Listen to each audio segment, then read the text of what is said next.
এবছর উচ্চ মাধ্যমিক ইতিহাসের 8 মার্কের যে প্রশ্নগুলো খুবই আসার মতো আমি সেটা তুলে ধরছি, অবশ্যই এখান থেকে তোমরা কমন পেয়ে যাবা। তো প্রথম প্রশ্নটা কী বলা হয়েছে মিথ, পৌরাণিক কাহিনী ও লিজেন্ড, কিংবদন্তি বলতে কী বোঝো? অতীত বিষয়ে মানুষের ধারণাকে এরা কীভাবে রূপদান করে? পরে কোশ্চেন, উপনিবেশবাদ ও সাম্রাজ্যবাদ বিষয়ে হবসন ডেলিনের তত্ত্ব আলোচনা করো। পরে কোশ্চেন, ভারতের সমাজ সংস্কারক হিসেবে রামমোহনের অবদান লেখো। পরে কোশ্চেন, মন্টেগু চেমসফোর্ড সংস্কার আইনের 1919 খ্রিস্টাব্দ সমালোচনা লিখো। এবং সুয়েজ সংকটের তাৎপর্য ব্যাখ্যা করো। এই সংকটে ভারতের ভূমিকা কী ছিল? এবং পরে কোশ্চেন বলা হয়েছে, চীনের চৌঠামে আন্দোলনের কারণগুলি বিশ্লেষণ করো। এই আন্দোলনের প্রভাব আলোচনা করো। পরে কোশ্চেন, জালিয়ানওয়ালাবাগের হত্যাকাণ্ডের প্রেক্ষাপট কী ছিল? এই ঘটনার গুরুত্ব আলোচনা করো। পরে কোশ্চেন, রাওলাট আইনের উদ্দেশ্য কী ছিল? গান্ধীজি কেন এই আইনের বিরোধিতা করেছিলেন? পরে কোশ্চেন, ভারতবর্ষের স্বাধীনতা সংগ্রামে সুভাষচন্দ্র বসুর অবদান লেখো। পরে কোশ্চেন, বাংলায় চিরস্থায়ী বন্দোবস্ত প্রবর্তনের উদ্দেশ্য কী ছিল এবং বাংলার সমাজ ও অর্থনীতিতে এই ব্যবস্থার কী প্রভাব পড়েছিল? এবং পরে কোশ্চেন বলা হয়েছে যে 19 শতকে বাংলার নবজাগরণের প্রেক্ষাপট আলোচনা করো। এই নবজাগরণের মূল বৈশিষ্ট্যগুলি কী কী ছিল? এরপরে কোশ্চেন, পেশাদারি ইতিহাস বলতে কী বোঝায়?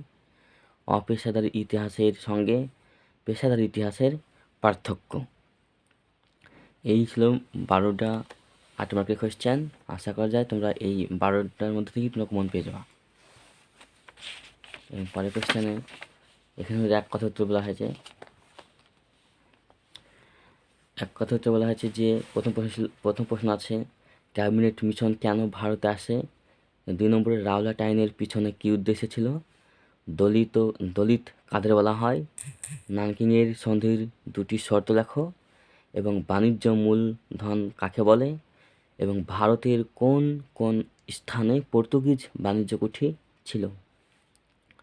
এবং পরের কোশ্চেন, কিউবার ক্ষেপণাস্ত্র সংকট বলতে কী বোঝায়? এবং পরের কোশ্চেন, আলেকজান্ডার ডাফ কে ছিলেন? কোন চার্টার আইনে ভারতে ইস্ট ইন্ডিয়া কোম্পানির একচেটিয়া বাণিজ্যের অধিকার বন্ধ হয়ে যায়? এবং পরের কোশ্চেন বলা হয়েছে যে ওয়ারস চুক্তি কবে এবং কেন স্বাক্ষরিত হয়? এবং তারপরে কোশ্চেন, দাতাত কি? তারপরে কে কবে পাঞ্জাবকে ব্রিটিশ সাম্রাজ্যভুক্ত করেন? পরের কোশ্চেন, শ্বেতাঙ্গদের বোঝা বলতে কী বোঝো? মানে কী বোঝানো হয়? এবং পরের কোশ্চেন, পলাশির লুণ্ঠন বলতে কী বোঝো? এবং 15 নম্বর কোশ্চেন হচ্ছে 100 দিনের সংস্কার কী ছিল? এবং 16 নম্বরে সাম্প্রদায়িক বাটোয়ারা নীতি কে কখন ঘোষণা করে? এবং 17 নম্বর কোশ্চেন, মুসলিম লীগের লাহোর অধিবেশনের গুরুত্ব কী? এবং তাহলে কী বলা হয়েছে যে মুসলিম লীগের লাহোর অধিবেশনের গুরুত্ব কী ছিল? এবং 18 নম্বর কোশ্চেন, বার্লিন অবরোধ বলতে কী বোঝো? এবং বুলগারিন কে ছিলেন? বুলগারিন কে ছিলেন? আচ্ছা, এবার আছে পরের কোশ্চেন 20 নম্বর। আচ্ছা, 20 নম্বর বলা হচ্ছে সিআর ফর্মুলা। সিআর ফর্মুলা কী? 21 নম্বরে তৃতীয় বিশ্ব কী? 22 নম্বর হচ্ছে সাম্রাজ্যবাদ বলতে কী বোঝো? এবং 23 নম্বরে হোমিও জাহাঙ্গীর ভাবা কে ছিলেন? তারপরে কোয়েশ্চেন, চার্লস উড কে ছিলেন? ভাস্কো ডা গামা কবে ভারতে আসেন? সার্ক কি? মিরাট ষড়যন্ত্র মামলা বলতে কী বোঝো? কাওতা প্রথা কী? এবং পরের কোয়েশ্চেন হচ্ছে পঞ্চশীল নীতি কী? এবং সিমলা দৈত্য বা সিমলা ডেপুটেশন কী? এবং হিলফার্ডিং এর লেখা বইটির নাম কী? এবং কলিকাতা বিশ্ববিদ্যালয় প্রতিষ্ঠিত হয় কবে? এর প্রথম উপাচার্য কী ছিলেন? আচ্ছা, 33 নম্বর কোয়েশ্চেন বলা হয়েছে আসিয়ান কি? হ্যাঁ, কী হচ্ছে এশিয়ান কি? এবং 34 বলা হয়েছে কর্নওয়ালিস কোড কী এবং নয়া সাম্রাজ্যবাদ কী।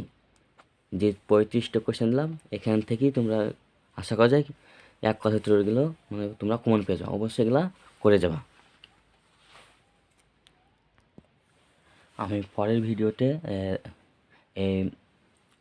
ভিডিওতে রাষ্ট্রবিজ্ঞানের সাজেশন নিয়ে আলোচনা করব এবং অবশ্যই তোমরা সেই প্রশ্নগুলো দেখার চেষ্টা করবা।